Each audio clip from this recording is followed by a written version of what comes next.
Hi everyone, Andy here, the Tai Chi guy. So we finished in hip tiger right on the second section, and we're ready to come into the next sequence of moves that will lead us past the old lady picks a peach out to here into the double hip tiger or double wind pierces ears over the top. So I'll just show you this whole sequence because it's a lovely little sequence actually, nice little moving sequence, but then we'll chop it up so that you can actually learn it properly.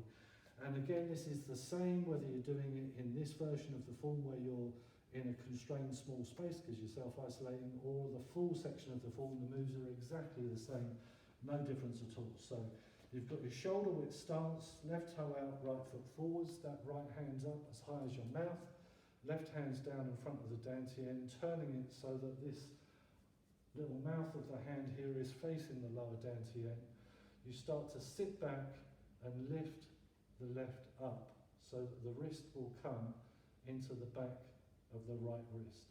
As you do that, you slip your right foot back at the same time.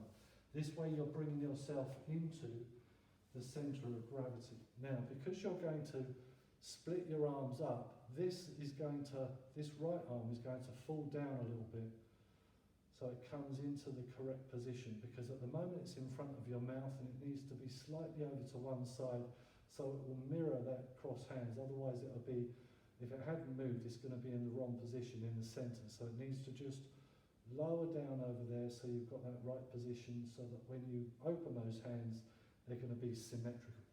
So from here, sit back, see this right one's just coming down a couple of inches, and as it touches, they open. I'm still slipping this foot back as they come up. That way everything has come up into the centre of gravity.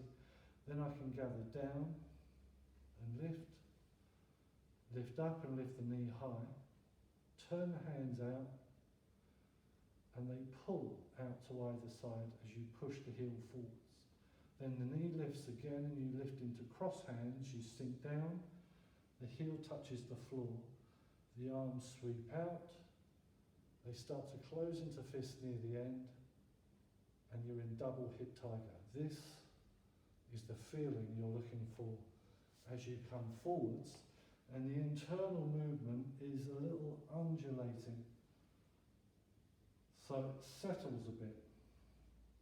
You've got this forwards backwards movement that gives real energy to your arms, allowing them to stay relaxed. So here, doesn't matter if I get my balance or not, you get the idea. To here. So the whole sequence, turning, changing, hip tiger, sit back, open, lift,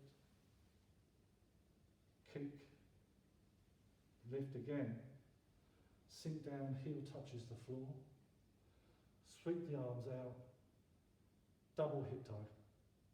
I'll show you from another direction, from here.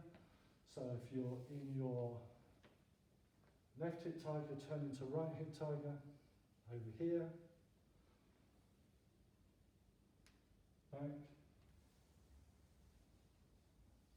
up, out, lift the knee again, and there, ready for the next turn to the next heel kick. So, loads of fun to be had. Near the end of the second section now, so we'll be able to start on the third section probably next week or the week after. Lovely work everyone, really well done.